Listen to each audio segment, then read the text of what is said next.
Hello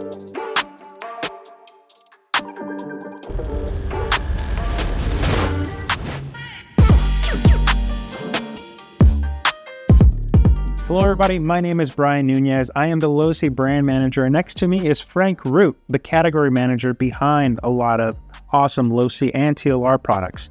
And today we want to talk to you about the new Promoto-Sm, not only kind of the features and benefits and what's different between the MX version and the SM version, but also get into more of the details of what comes in the box. So let's go ahead and start there, Frank. When you open up the box, you're going to get not only this awesome pre-assembled, ready to rock and roll Supermoto. Now, let's start off with, why are there two sitting here? Yeah, so we have two different versions. We have the black jersey version, which is going to come without a battery and charger, but with everything else we're going to show you here today, fully assembled and ready to go, just to add to your battery that you already have, or a charger that you might already have, and you're ready to go. And then we have the green version, and that does include a battery and charger, so you are 100% ready to roll out of the box. You don't need anything else except for some power. So now the battery and charger included, that is the top of the line kind of battery. It's a Spectrum Smart 2S 50C with the appropriate connector to be a direct fit into your new motorcycle. Talk to us a little bit about the charger. Yeah, so the charger is the S120, and it charges the 5,000 milliamp battery in about an hour. It works really well. It just needs some power from USB-C output, and you're good to go. Awesome.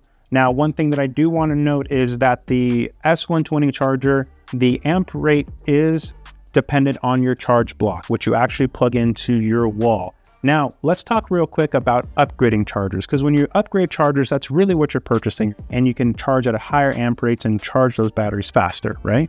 Correct. I really recommend sticking with the Spectrum G2 line of batteries and chargers. The G2 line is basically a smart line of technology where there's a chip inside the battery that talks to the charger and says, this is, how many amps I have, how many cells I have, how fast you should charge me to what appropriate voltage. So there takes all the guesswork out of, how do I charge my battery? What kind of chemistry is it? What do I need to set my charger up to? You just plug the battery in and the charger figures it all out. And we have a great line of Spectrum chargers. The S155 is a great charger. And we have the S2100, which is the charger that I use myself. It's dual output and can charge each channel at 100 amps. So you're gonna charge your batteries in no time. Perfect. Now that's a perfect segue, because you mentioned that the battery communicates with the charger itself, which is great. Think about it as your drill or your power tool batteries. You don't have to think about it, just plug it in. But also what that battery does, it communicates to the transmitter itself. The first way that it communicates is indicating your actual battery level. And we'll start there with this actual DX3. When you plug in or use any other smart battery with this, these lights will light up for you, and they'll slowly go down until you blink on your last light, letting you know that you're gonna run out of juice. So bring it in and start to charge your battery or swap it out. Now I'll set the radio down and give it over to Frank, and maybe you can walk us through kind of the high level features of the DX3, because it is a specific DX3, correct? Yeah, so this is the DX3 PM, which is PM is for Promoto, and it has the spoked wheel type steering wheel here, so you can obviously quickly identify it.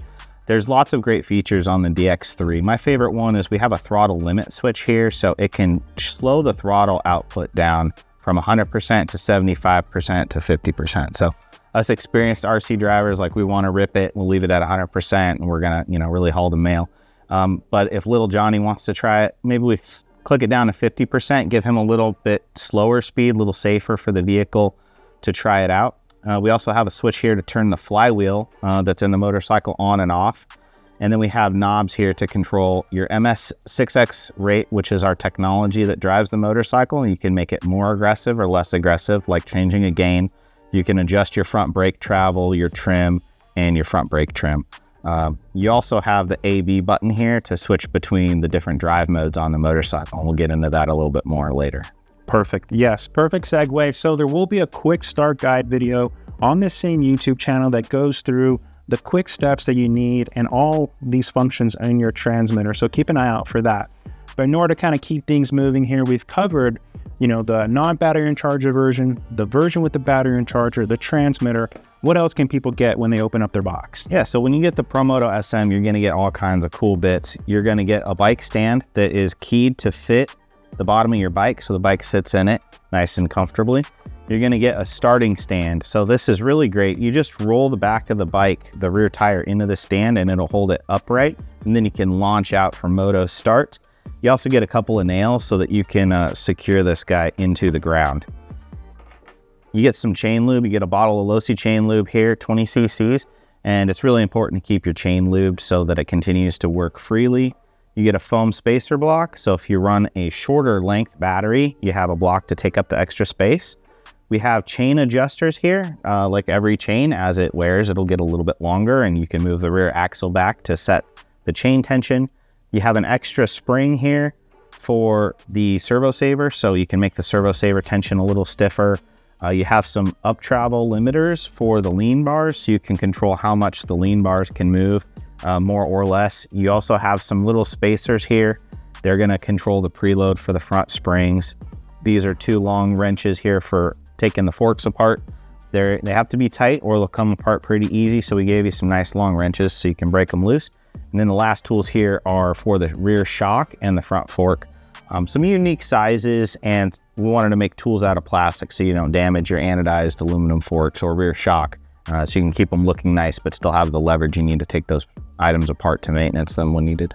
Awesome, perfect. So especially with this model included with the battery and charger, you literally have everything you need to go. One thing we didn't show was the 4 AA's for the transmitter. That is also included inside the box. So you can literally open this thing up and you have everything you need in the box, including the extra tools and bits for maintenance and for you to have a successful, not only first run, but successful kind of experience in the hobby grade industry.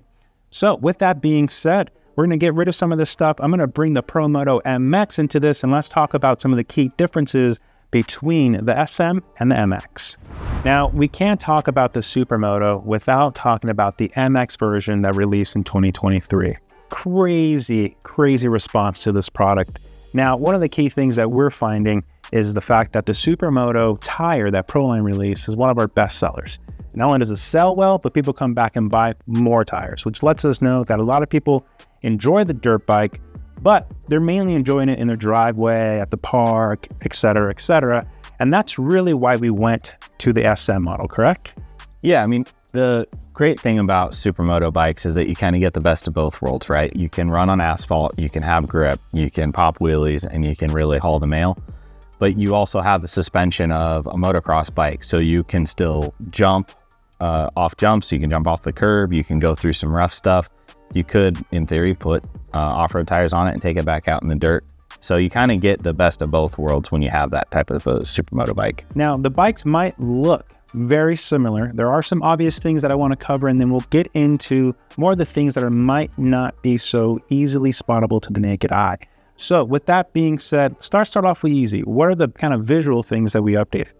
Well, first thing, right, if we're going to do a Supermoto bike, it's got to look like a Supermoto bike. So we went ahead and we did a new front fender. That's the appropriate size for more of a Supermoto tire. We did hand guards also here to go on the front of the handlebars, which really helps with the look.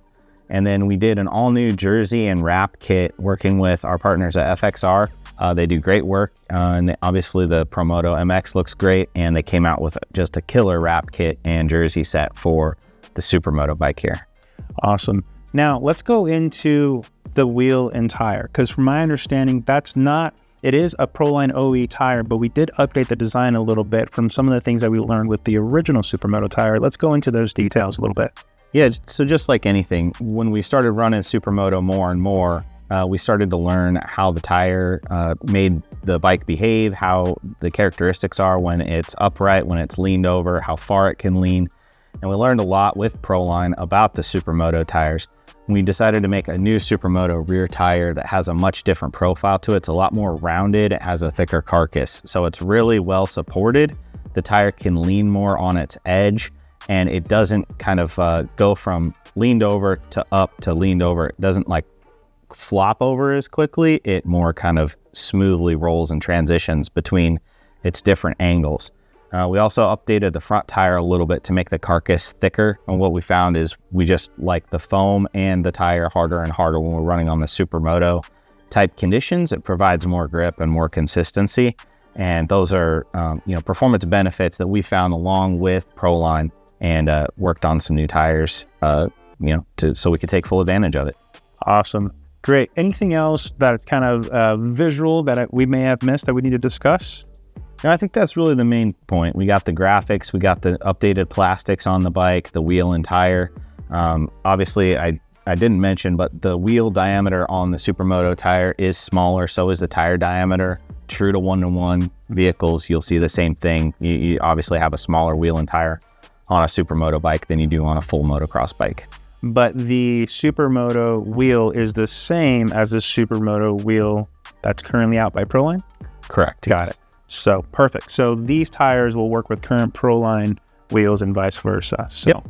Awesome. So now that we talked about more of the easy things to see, let's talk a little bit more about the nitty gritty. And I really want to start off with the front brake because we make some improvements to that, correct? Yeah, and the bike goes really quick and it definitely needs some power to stop. And just like a real bike, it relies on the front brake to do most of the stopping. Mm-hmm. Obviously, we have a lot of power in the speed controller to stop the rear wheel, but there's not a lot of weight on it and it doesn't have a lot of grip, so it's not doing a lot of the work. Well, when we go and we run Supermoto, we're going even quicker because we have more grip. We can gear up if you want to, and you do have more grip in the front tire to be able to stop. And what we found is we weren't getting enough pressure from the brake caliper to be able to stop the way that we wanted to. So Gil, myself, and our engineer Mike Mellon, we went back to the drawing board and we redesigned the front brake caliper and piston. It has several updates. Now it has a metal injected piston that is more accurate, so it applies more pressure with the same amount of brake cable movement.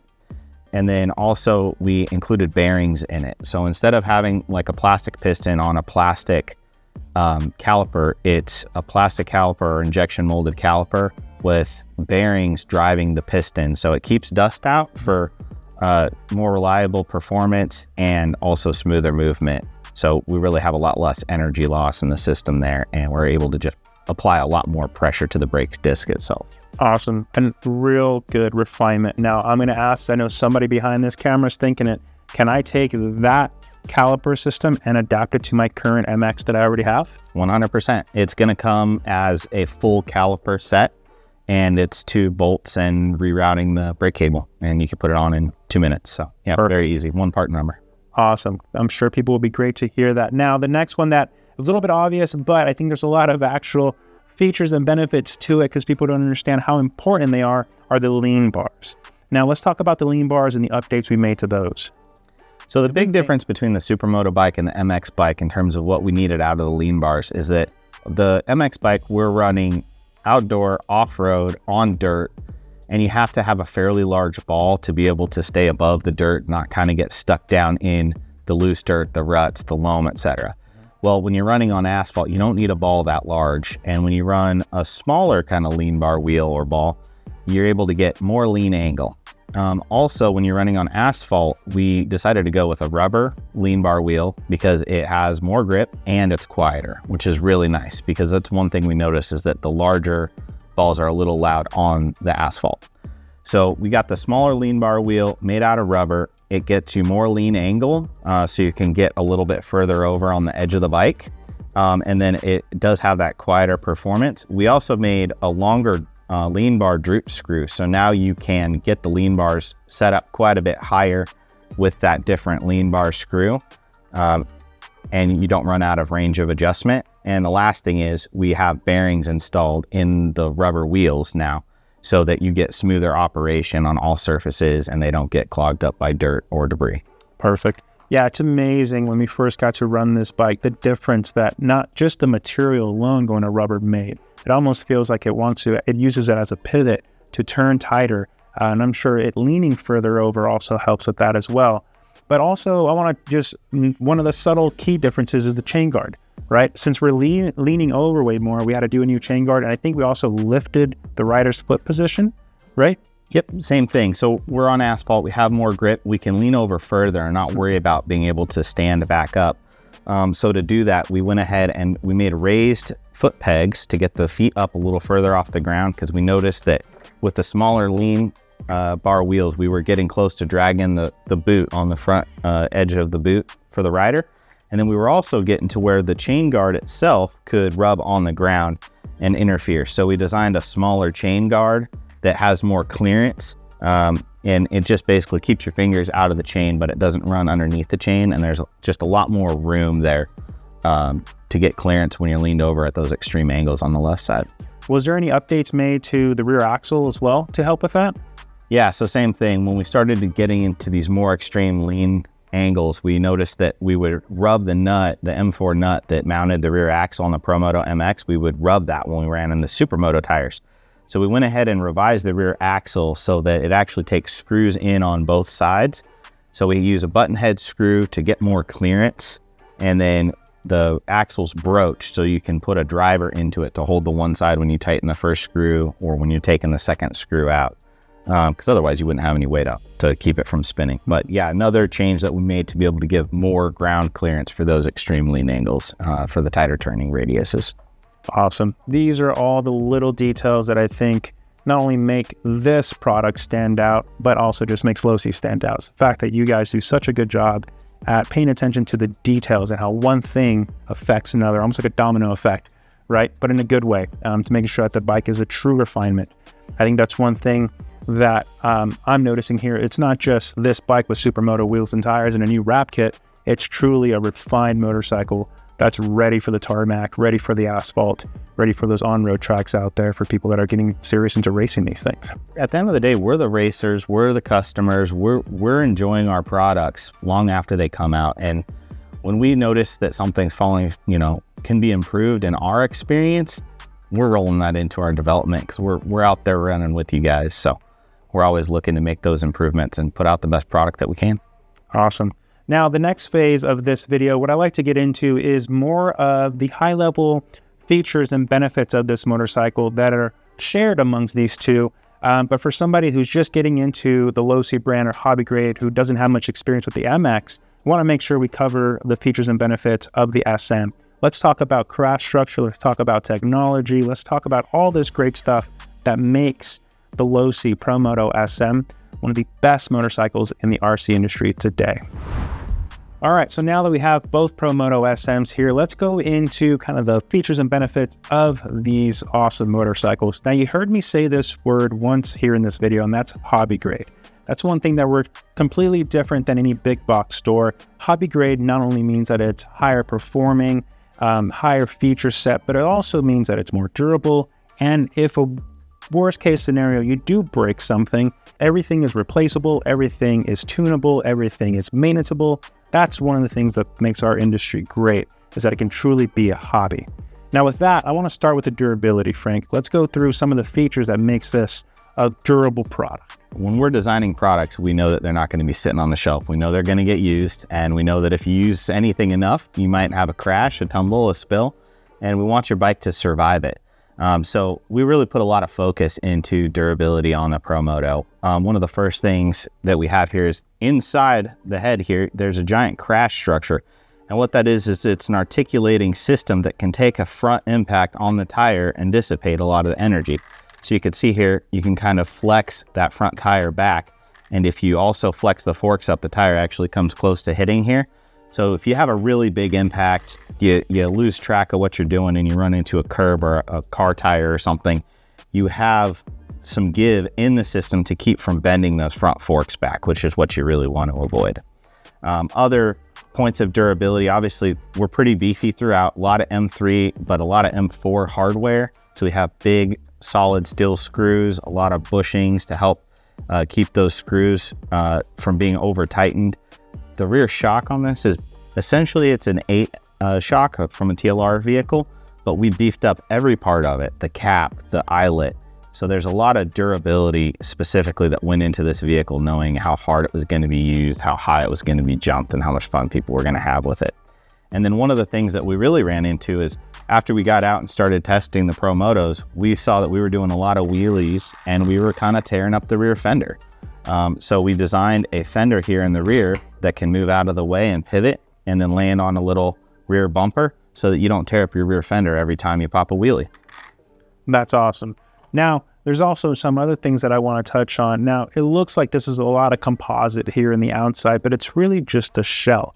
Underneath that shell is 2 aluminum vertical plates that's housing all your electronics, correct? Yeah, you really nailed it there. We have 3 millimeter thick aluminum plates that are basically the twin plates that are the chassis. And everything here in the bike is built around that. So you have a really solid chassis structure, just like you would on any durable vehicle. Awesome. And now I also want to touch point on the suspension itself, because I know that those front forks specifically were something that took a while to get designed and performing the right way. And it's really crazy to think about this, but the way that I would describe it is you have this fork, but it's really a miniature shock inside that fork. And I know we do that for fluid displacement and all that stuff, but let's go into some of the, again, we can't see in there, but what is some of the features that makes this fork unlike any other fork that's ever been done before? Yeah, so we tried to design the forks originally more like a traditional shock, where you would have a body and then you would have a lower fork shaft and you would displace oil in there. And we just were not happy with the performance. We weren't happy with how the compression changed through the travel because you had a lot of volume displacement. And we weren't happy with the durability of the parts either. So we ended up, obviously led by Gil, redesigning the fork completely and trying what we call the B concept. And it's turning the fork upside down, using the lower fork leg basically as the shock body and having a smaller piston and shaft inside of it with springs above in the tube. So basically you have your springs up here and your shock body down here. And what that did is it allowed for a lot smoother fork operation, a lot more consistency, a lot less volume change because we didn't have to have such a large diameter shaft for durability. It's kind of a shock inside of a shock. And it really made things more consistent. We were able to tune with the piston and control the dampening, and then having the springs separated from the oil really made the performance a lot more consistent. That's awesome. Now talk to me about the rear shock and the rear shock setups. I know the shock is more traditional, but the rising rear suspension is something that's really unique to this as well. Yeah, so on a motorcycle, right, you have a really long swing arm here, which is like your suspension arm, and it creates a lot of leverage on the shock. And what we saw is, just like real motorcycles, as soon as you start jumping, you start moving through the travel, you really need the suspension to stiffen up towards the bottom of the travel. So we have a rising rate rear suspension here. And as you cycle through the shock, the rate of the suspension gets quicker, and it basically makes the shock feel stiffer, or makes the suspension travel feel stiffer as you travel. Now what that did is it allowed us to kind of dial in the bike more for low speed dampening and high speed dampening, right? Small bumps and then big jumps. Also, one thing that was really unique to us that we found is that the rear shock needed to have a very small hole valving in it, and it needed to have a lot of pack. So if you feel the shock in your hands, it's like, oh my gosh, I cannot believe how thick this shock is or how stiff this spring is. But the bike weighs a good amount, and with all the leverage from that long swing arm, it really needed it. The other thing that we noticed is that when you have that thick oil and stiff spring, it really helps the bike jump in terms of preloading correctly into the face and getting the right amount of lift off of the jump faces. That's awesome. So again, I think what the key thing there is there's a lot of mechanical things that make this motorcycle perform well, like the shocks, the rising rate suspension, but there's also a lot of technology in this bike, and that's what this bike really is. The Promoto-MX and the SM, it's a perfect hybrid of what I would say technology, electronic technology, and mechanical technology working together. So let's go into the technology side of this. You know, in the quick start guide, you'll see that you have to turn on the flywheel, and this thing sounds like a jet engine spooling up. What is that noise? Where's that noise coming from? Yeah, I always joke with everybody, ready for takeoff, right? And that's what it kind of sounds like. We have a large flywheel in the center of the bike. It's a steel flywheel, and it spins at over 22,000 RPMs. And what it does is it creates a moment of inertia through the bike that keeps it stable and helps keep it upright, even at very low speeds. It also keeps it, when you hit a bump or something in the dirt, from really just jumping out and losing its control. Now, one of the things that's unique about the flywheel here is it's right in the center of the chassis. So the moment of inertia is centered in the bike, right, in the vehicle, where a lot of the gyros and other bikes have been in the rear wheel. They require a lot of speed out of the rear wheel to get going.